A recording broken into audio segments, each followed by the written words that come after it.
It is so great seeing my next guest back in action. He's going to be fighting for some hardware coming up here on October 27th as he takes on Movlid Khaybulaev. It's Chris Wade joining me here on the program. Chris, how's it going, man? It's going great. Thank you for having me on, James. Hey, pleasure is all mine, man. First off, congratulations on making it here. I know it's been a long time coming, you being a finalist in PFL. Just have you had a chance to kind of reflect on the really successful season you've had in a new weight class? I have. I've had the opportunity to do that through some of these interviews and to take a look back at the long, really almost 2 years that it's been, including COVID, and just to be grateful and to be appreciative of where I am right now and just how close I am to my goals. How satisfying was that win over Bubba Jenkins, especially with the fact that a lot of people are favoring him to make it to in the spot that you're in right now? Yeah, that felt great. We were just talking at my gym today about those like fan polls that they put out because one of our other guys fighting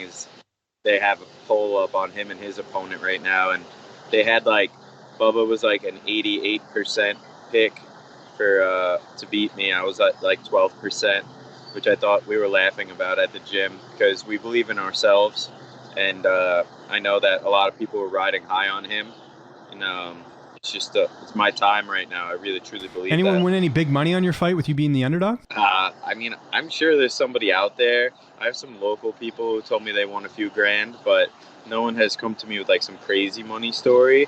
So hopefully they see what I'm about right now, how serious I am about taking this whole thing down, because I think I'm a betting underdog again for the like third or fourth time in a row. And a tough opponent, an undefeated guy, Movlid, like I mentioned off the top here. But, you know, you sort of have the edge and experience in terms of level of competition, I would say anyways, if you look at who you fought in the UFC and also in PFL as well. How much you were relying on that in this fight, just, you know, being in those tough situations that maybe he hasn't been in? Yeah, absolutely. That's exactly what I've heard is people telling me, you know, you're dealing with an undefeated fighter. And I tell them that I really don't feel like I'm dealing with a true undefeated fighter because he has been knocked out before in the PFL. It just there was some issues with the guy he fought, and they made it a no contest.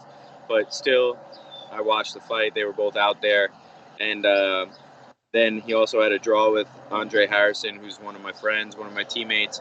So I'm going to take my experience in the lightweight division and my experience fighting guys like on his team like Islam Makhachev, Aliev in the PFL, and I'm going to use that to my advantage because those guys are very high level and they're bigger than him, they're stronger than him, and I did just fine in there with those guys. So, and I think I asked you this last time, I'll ask you again. Part of you wish you would have gone down to 45 earlier, just seeing how much success you've had, and it doesn't seem like it's been that bad of a cut for you to get down there. Yeah, I definitely wish that I did this earlier in my career. It was my own foolishness, like my own reluctance. I don't know why, but I just thought in my head that I couldn't do it, so I never tried to do it. I had some people tell me that like it was going to be borderline like not possible, and I just let that kind of be gospel, and I shouldn't have. I should have made this move a few years ago. And how's the cut going right now? Like I said, we got a bit of time here before the fight, but how's everything going?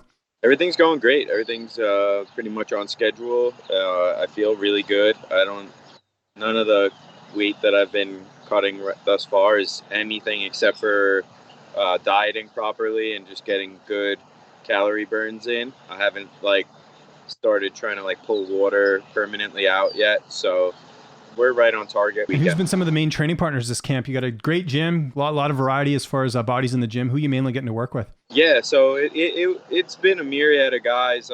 My gym has a lot of young talent coming up where they're right on the threshold of like their first, second, third professional fights. So I spend most of my time training in-house at Long Island MMA with those guys. Tom Picciano, Ashika Jim, John Gotti, Hugh McKenna. But then I also have Brian Kelleher there, who's a top-notch UFC fighter, a veteran of the sport.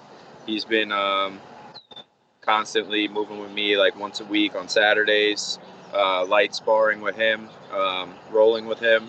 Then you have Marab and Aljo, who were present a lot in the beginning of my fight camp. Aljamain's had the issues with his neck still, so he backed off some of the training, but those guys were instrumental early on in the camp to get that really good high level grappling. And it must be nice too training with up and comers because there's no egos. Not to say that those other guys do, but I'm sure you've encountered that in your career where you get guys that, they kind of think, because they've already made it, right? Where you got these other young up and comers who still have to prove themselves. Do you like that variety and having, some guys that are really going to keep you on your toes? I do. Me and my buddy Hugh, he trains with me. He's one of the last guys left that started with me, and we joke about how all the young guns are like always trying to give us a run for our money at practice. So we don't get any like easy goes. They push so hard because they do have something to prove. So it's almost like you get their best crack every time. So it can be like a little tiring sometimes because like a veteran will go lighter because he doesn't have anything to prove at practice. But the younger guy's trying to take your head off because like that's like you're Chris Wade and he's trying to have a good round against Chris Wade because he's going to go home, take that with him. And it keeps us on our toes. We laugh about it, but I like it. It keeps us young. Who's going to be in your corner for this fight? It's going to be Ryan LaFleur, Greg DePasquale, and Keith Trimble. How's this fight playing out on October 27th? How do you envision it going down? And I envision myself finishing this fight. I've been really pushing 5-round sparring sessions with great pace, and my mindset is very, very aggressive towards wanting to secure this win. And the best way you could do that is to not involve anyone. So I'm just going to have my eyes open. I'm going to be reacting. I'm going to be slow, and I'm just going to look for my opportunity. I know you've been asked this before, but I'll ask again. You win the $1 million. What are you doing with the money? What we're going to do is I talked to my family, and I promised them that I wanted to do like a family vacation with everybody, and all the COVID restrictions permitting, I'd still like to hold true to that because it was something that I did say that I wanted to do and I've been speaking about. And then I want to spend kind of like the rest of the calendar year, aside from holidays, just going places around America, not traveling out of country, but just enjoy some warmer weather for the later part of the year. And I am very entrepreneurial. I'm very much someone who believes in being your own boss and kind of making your own way. Either you make yourself rich or, at least whatever you earn goes in your pocket. So the remainder of that money will be used to start some big investments for me. And kind of on that note of the $1 million, would it be sort of vindication for you winning this? Because, it was your choice to leave the UFC and come and go elsewhere and go to greater horizons. And I think, I don't know, maybe I'm alone here, but I feel like maybe you didn't get appreciated enough in the UFC to win something like this and get that much money. Would that sort of be vindication for you? I think it's going to be the start of vindication because I'm at a new weight class now. And my intent is to show not just, the people in this organization that I'm the best that there is here, but it's to start to create a conversation amongst people like yourself in the MMA world that talk about MMA, that I'm one of the best 145 pounders in the world, period. Doesn't matter what organization you put me in.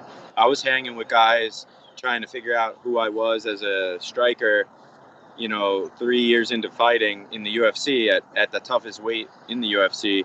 So I feel like now that I've fully come into like my mental and physical prime down at this weight class, I truly believe that I'm a problem for any man that walks there that fights this weight. Before we get out of here, got to talk about some other sports. Are you watching any sports right now with, the Mets are out, like obviously baseball's going on. It's probably the best time of the year, right? Because you got baseball playoffs, you got, NHL regular seasons back in business. What are you watching right now? What are you getting into? Well, I had such high hopes. The Mets blew it, and I called that. I'm on record saying they spent 100 and something days in first place, and I just kept saying, "Wait, you'll see. They'll blow this," and they did, because that's what they do. So then I was looking forward to maybe finally a good football season for the first time in a while as a Giant fan, and their season ended in October. It's over, and now I find myself like looking towards the Knicks already, which is crazy because in like 2 years they've been the one team that's been able to flip it. And they got Thibodeau. They brought him in. They changed the culture. and now they're playing winning basketball. I know they probably can't beat like the Nets. They can't beat maybe the Hawks or a couple of these bigger teams in the Eastern Conference, but I know that they're gonna be a playoff team and that they're gonna put forth a really good effort. And that's all I want to see really out of my teams is like just put a good run through and give us something to cheer Yeah. about. That's all. And we just haven't been able to see that here in New York for any of these teams really, and except the Islanders. And it stinks. Now it's supposed to be the best time for sports, like you said, and Yankees are out, Mets are out, Jets and Giants season done already so early on. It's just something's got to change in this city. I blame the mayor. For sure. Well, we got one glimmer of hope, and that's you, Chris Wade. We're looking forward to this fight. PFL 10, October 27th. Anyone you want to thank, any sponsors, any social media, I'll give you the last word. Yeah, social media, you can follow me at Chris Wade MMA on Instagram or Twitter, C Wade MMA. Please do follow me. I try to keep everyone up to date on how my training camp is going, how the weight cut is going, and take you guys down with me into Florida, and you'll get to see behind the scenes a little bit what goes on, how crazy it is what we do to make weight.